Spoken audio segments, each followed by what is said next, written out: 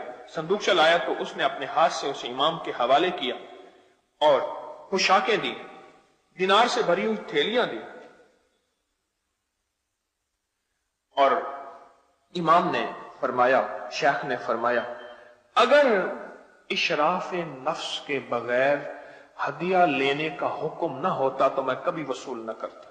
اس میں بھی ایک بڑا راز ہے، یعنی وہ ہدیہ جس میں میرے اندر کی چاہت نہیں تھی، مجھے تو پتا تھا میں جا رہا ہوں، جلاد بھی انتظار میں ہے، کوڑے مارنے والا بھی انتظار میں ہے، میری توقع کے خلاف تھا کہ مجھے اتنا ہدیہ ملے گا۔ جو ہدیہ نفس کی طلب، اندر کی طلب کے بغیر ملے اسے کہتے ہیں اشراف نفس کے بغیر، جس میں نفس کا طمع نہیں تھا۔ مثلا آپ میرے پاس ہیں، میں پیر ہوں، میں کہوں یہ مرید میرے پاس آ رہا، مال لائے گا، ہدیہ لائے گا، چیزیں لائے گا۔ ایک درویش کے پاس ایک بندہ آیا، ہدیہ لے کے آیا، یہ واقعہ ذہن نشین رکھیے گا۔ آیا، حضرت نے اس سے ہدیہ لیا، فرمایا میں نہیں لیتا، حضرت میرا ہدیہ تو آپ قبول کرتے ہیں ہر دفعہ، کسی کا کرے نہ کرے میرا تو۔ فرمایا اس دفعہ تو آیا تھا تو میرے دل میں خیال آیا تھا، یہ ہدیہ لایا تھا، میرے دل میں طمع آ گیا تھا، اب یہ میں ہدیہ نہیں لینا چاہتا، کیونکہ اس میں اب طمع آ گیا ہے، طمع میں برکت نہیں ہوتی، طمع میں برکت نہیں ہوتی۔ اچھا وہ چلا گیا، اچھا حضرت ٹھیک ہے میں واپس لے کے جا رہا ہوں، تھوڑی دیر کے بعد آیا، کہنے لگا اب قبول فرما لے، میں نے تو منع نہیں کیا، پر میں حضرت نے اب تو آپ نے ذہن میں کر لیا تھا نا کہ چلا گیا، اب تو وہ طمع چلا گیا۔ قبول کرانے والے جن کے اندر طلب ہوتی ہے، تڑپ ہوتی ہے، وہ اس طرح بھی قبول کرا لیتے ہیں اپنے ہدیے کو، اور قبول کرانے پہ سادہ سمجھتے ہیں۔ میں حضرت میرے جانے کے بعد تو آپ کے دل میں آ گیا، میں چلا گیا، بس چلا گیا، اب تو آپ کے اندر وہ طمع نہیں ہے نا، میں نہیں ہے، میں بسم اللہ قبول فرمائے، حضرت نے بھی قبول فرما لیا۔ تو حضرت شیخ امام موسیٰ کاظم نے فرمایا کہ اگر میرے اندر یہ اشراف نفس نہ ہوتا تو میں کبھی ہدیہ قبول نہ کرتا۔ ہدیہ قبول کیا، میں انہیں چھوڑنے گیا، پھر محل میں واپس آیا تو میں نے بادشاہ سے پوچھا کیا ہوا؟ کہ لگا انوکھا واقعہ ہوا، جب میں نے تمہیں بھیجا تو میں نے دیکھا کہ میرے محل کو کچھ لوگوں نے گھیرا ہوا ہے اور ان کے ہاتھوں میں نیزے ہیں، اور انہوں نے نیزے کی انیاں میرے محل کی بنیادوں میں گاڑ رکھی ہیں، اور انہوں نے مجھ سے کہا ہے اگر تو نے فرزند پیغمبر کو، تو نے نبی کے بیٹے کو، کملی والے کے بیٹے کو اگر تو نے تکلیف دی، تیرے محل کو زمین میں دھسا دیں گے، اور اگر تو نے ان کے ساتھ حسن سلوک کیا ہم واپس چلے جائیں گے، اس وقت تک انتظار کریں گے۔ میں مجبور تھا ان کے ساتھ حسن سلوک کرنے میں۔ وہ کیا ہاتھ تھا جو 3 دفعہ اپنے سر پہ